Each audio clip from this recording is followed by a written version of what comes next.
In the summer of 1967, when I was 10 years old, my father caved into my persistent pleas and took me to get my own dog. Together we drove in the family station wagon far into the Michigan countryside to a farm run by a rough-hew woman and her ancient mother. The farm produced just one commodity: dogs. Dogs of every imaginable size and shape and age and temperament.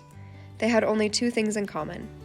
Each was a Mongol of unknown and indistinct ancestry, and each was free to a good home. We were at a mutt ranch. "Now take your time, son," my dad said. "Your decision today is going to be with you for many years to come." I quickly decided the older dogs were somebody else's charity case. I immediately raced to the puppy's cage. "You want to pick one that's not so timid," my father coached. "Try rattling the cage and see which ones aren't afraid."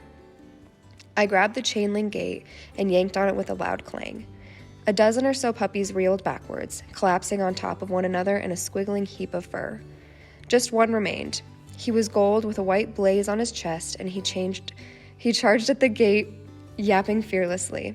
He jumped up excitedly and licked my fingers through the fence. It was love at first sight.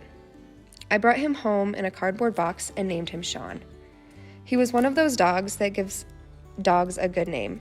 He effortlessly mastered every command I taught him and was naturally well behaved. I could drop a crust on the floor and he would not touch it until I gave the okay. He came when I called him and stayed when I told him to.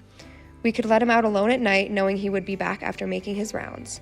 Not that we did often, but we could leave him alone in the house for hours, confident he wouldn't have accidents or disturb a thing. He raced cars without chasing them and walked beside me without a leash. He could dive to the bottom of our lake and emerge with rocks so big they sometimes got stuck in his jaw.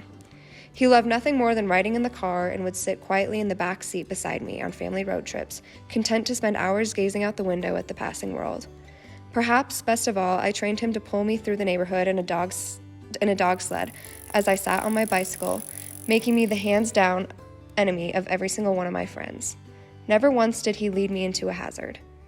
He was with me when I smoked my first cigarette, and my last, and when I kissed my first girl. He was right there beside me in the front seat when I snuck out of my older brother's CRWR in my first joyride.